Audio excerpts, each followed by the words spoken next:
Hi guys, and welcome back to my channel. Thank you so much for stopping by. I really do appreciate it so much. I have another edition of Sample Saturday. I have been trying to film these 2 at a time so that at least some of the stuff is gone before I see if I want to add anything else into my rotation. This week I have to say there are quite a few duds, which is a little unfortunate, but that happens. So let's just jump in. We'll start with the skincare. The first one is from Tarte. This is the Rainforest of the Sea Deep Dive Makeup Removing Gel Cleanser.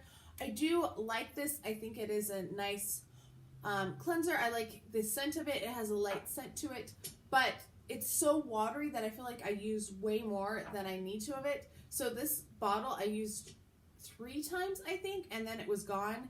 And it was stretching it to get those 3 because it's so liquidy, it doesn't stay on your skin. And this time I felt like it left kind of my skin a little moisturized, which was weird, but it felt like artificially moisturized, if that makes any sense. It probably doesn't. Like a film. It felt like I had like a film over my skin. That's what I was trying to say. Next is from Mario Badescu. This is the Alpha Grapefruit Cleansing Lotion. So it's basically a toner. You put it on a cotton ball. Whenever I put it on a cotton ball, because can you see the color? It makes me feel like I'm making a snow cone or shaved ice. Like it just adds color to the cotton ball, which is weird. It doesn't smell bad by any means. I'm not crazy about it. It doesn't feel like it's working at all. I was expecting something with grapefruit in it to feel kind of stingy, but nope, nothing. You probably know my thoughts on toners by now. So, yeah. Next is from Garnier. This is the Blackhead Eliminating Scrub. I really like this. It does have grit to it. Let's see, can't remember if it has a scent.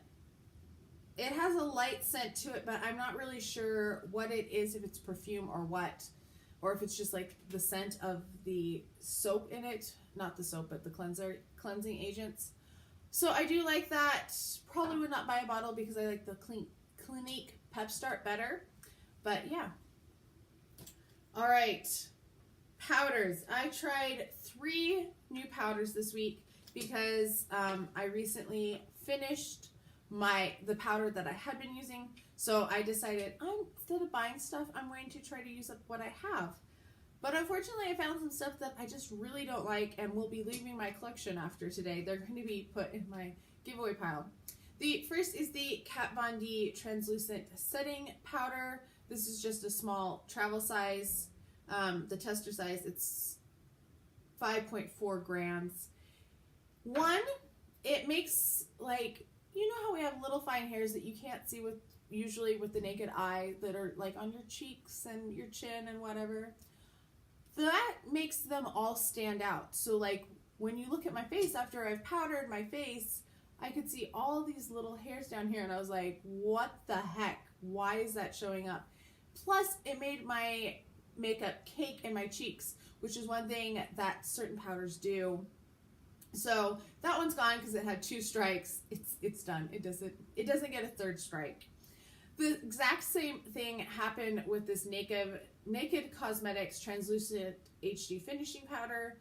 And somebody thought it might be silica, and somebody else that I talked to thought it might be because they're white instead of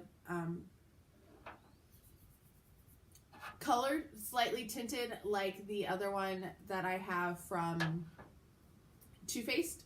So those are both leaving because they had the 2 strikes. One that still has kind of the strike of, like, I can see the little tiny hairs everywhere and I don't want to shave my face. Like, I have enough problems with my skin. I'm not going to add that to it, and it seems weird because I can just change my makeup product instead. I know people do it, but it's not for me. This one does not cake, so it is staying till I get done. I do have an unopened one of these that I am going to pass along that I'll probably put in a giveaway because I know people like this powder, but I just don't think it's for me. It does like make your makeups, it does help set your makeup really well though, so I will give it that. This is the Tarte Smooth Operator Amazonian Clay Finishing Powder. So that one is staying, but the other two are going. The last two things that I worked on this week were mascaras, because the one that I really love, my Hourglass, it's starting to get kind of dried out, and I think it might be just the way the bottle and the wand are shaped, because like I feel like there's not enough mascara on the wand, but you can't really like scrape it around in there. So anyway, I've been trying to test on days when I don't have to teach all day, so it doesn't matter if I have black circles or flakes everywhere, other mascaras. This one transferred a bit. It wasn't terrible, but it wasn't enough that I want to deal with it on a regular basis. This is the Monsieur Big Waterproof Mascara from Lancome. So it transferred a little bit. It wasn't terrible, but it wasn't something that I want to deal with, like I said. Oh, and I'll show you the wand. It has a nice wand. I did like the wand. I did like the wand on the other one that I tried too, which was the Stila Huge Extreme Lash Mascara. It has like the Hourglass kind of wand, which made me nervous when I saw that, will admit, because the Better Than Sex mascara that has a similar wand does not work for me at all. This one works even worse on my lashes, which made me sad, because I really did want to love this, because I've heard things about it. I know Tiffany Dawn loves this. This is one of her favorites. She inspired me to do this series because she has her own series, but within an hour of putting it on, I started to see black circles under my eyes, and I was like, oh no. So then I tried to like fix them. By the end of the day, 10 hours, I had big black circles under my eyes from it, and my eyes were so irritated. And so what I did was I took this off. It didn't last 10 hours because my eyes were so irritated, and it felt so much better once I took this mascara off. So it didn't work for me at all. I was very, very sad, but I did find, like, I love this one. This one I will keep. It will be, if I am ever in a pinch and I need more cleanser, that will be, excuse me, my go-to. Let me know what you have been trying. Have you been experimenting more or less this time of the year? I would love to know. I hope you are all having a fantastic day. Can't wait to read your comments, and I'll talk to you next time. Bye.